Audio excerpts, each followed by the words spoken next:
வாழ்க வையகம், வாழ்க வையகம், வாழ்க வளமுடன். வாழ்க வையகம், வாழ்க வையகம், வாழ்க வளமுடன். குரு வாழ்க, குருவே துணை. வெண்ணிலவே வெண்ணிலவே, இது தலைப்பு. வெண்ணிலவை பற்றி பாடாத கவிஞர்கள் இல்லை என்று கூறலாம்.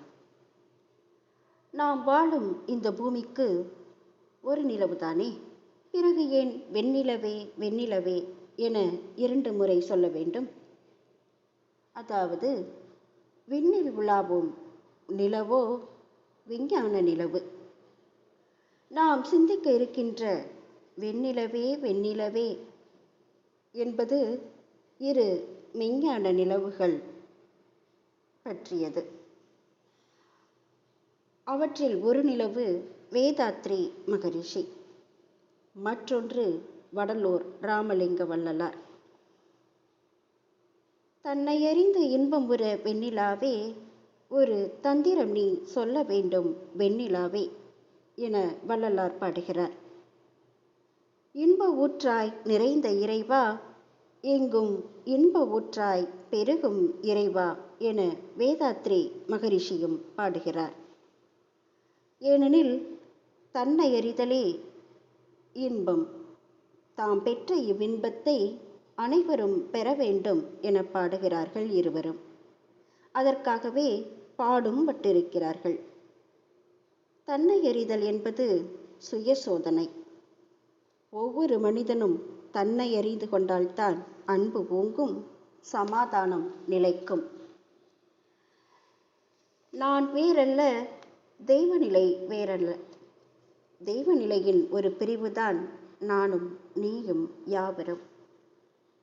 அந்த தெய்வ நிலையை அடைய இந்திரிய ஒழுக்கம், கரண ஒழுக்கம், ஜீவ ஒழுக்கம், ஆன்ம ஒழுக்கம் என்னும் 4 ஒழுக்கங்களை பின்பற்ற வேண்டும் என்கிறார் வள்ளலார். இதன் பொருள் என்னவென்றால், தமது உடலையும் உயிரையும் பாதுகாத்து மனதை தியானத்தில் ஈடுபடுத்தி நற்குணங்களை பெற வேண்டும். பிறகு தனக்கும் பிறருக்கும் எவ்வுயிருக்கும் துன்பம் தராத தூய வாழ்க்கை வாழ வேண்டும் என்பதாகும். வேதாத்ரி மகரிஷியோ தனி மனித மேன்மைக்காக 5 ஒழுக்கங்களை வகுத்துள்ளார்.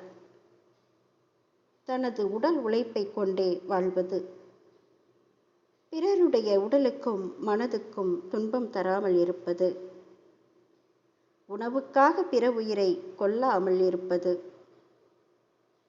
பிறருடைய வாழ்க்கை சுதந்திரத்தை பாதுகாப்பது, பிறர் துன்பம் போக்கும்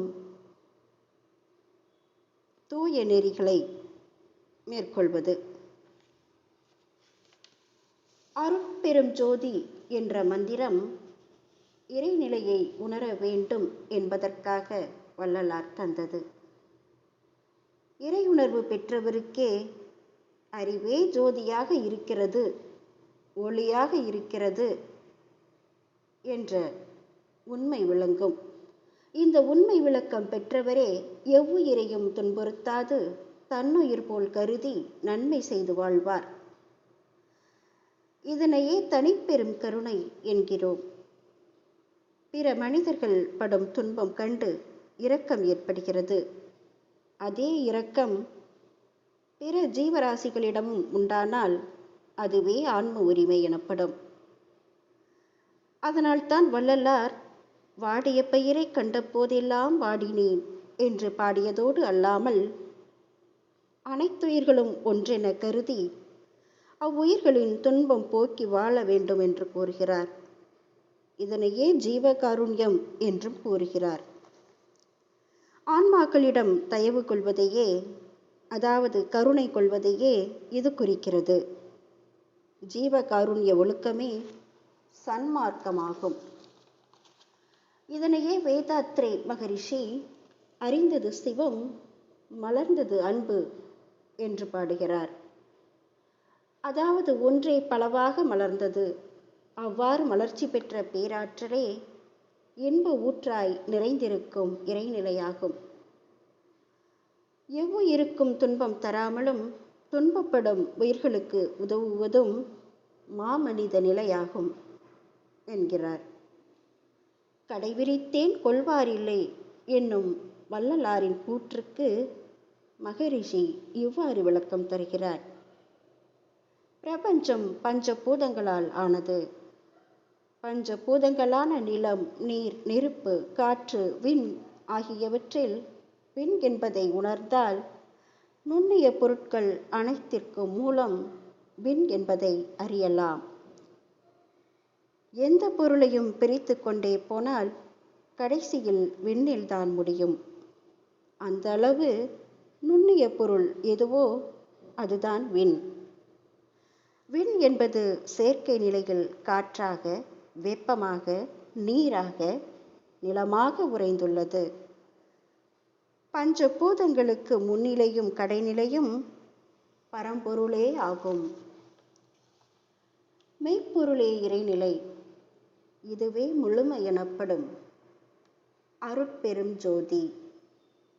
மனிதன் சேர வேண்டிய இடமும் இதுவே. இதனை அனைவரும் அறிந்து கொள்ள வேண்டும் என்ற நோக்கத்தோடு கடைவிரித்தேன். இவ்விளக்கத்தை அக்காலத்தில் புரிந்து கொள்வாரில்லை. சாகாத்தலை என்பதன் பொருள் சாவு இல்லாதது என்றும், நிலைத்திருப்பது அதுவே இறைநிலை. வேகாக்கால் என்பது சுத்த வெளியின் தன்மையில் இருந்து வேறுபடாத விண்துகள்கள். விண்ணின் வெளிப்பாடான காந்தம் அனைத்திலும் ஊடுருவி பாயும் பாய்மப்பொருள். இதுவே போகாப்புணல் என்றும் கூறுகிறார் மகரிஷி. இறைநிலையை சூரியன் என்று வைத்துக்கொண்டால் அந்த இறைநிலையிடமிருந்து ஒளியை பெற்று அந்த இறைநிலையாகவே மாறிய அறிவொளிகள் தானே இவ்விரண்டு வெண்ணிலாக்களும். வாழ்க வளமுடன். வாழ்க வையகம். வாழ்க வேதாத்ரியம். நன்றி, வணக்கம். வாழ்க வளமுடன். ஸ்கை வேதாத்திரியம் அமுதம் சேனலுக்கு இதுவரைக்கும் சப்ஸ்கிரைப் பண்ணின அனைத்து அன்பர்களுக்கும் மிக்க நன்றி. வாழ்க வளமுடன். அனைவரும் வேதாத்திரிய தத்துவங்களை உலகறிய செய்வோம்.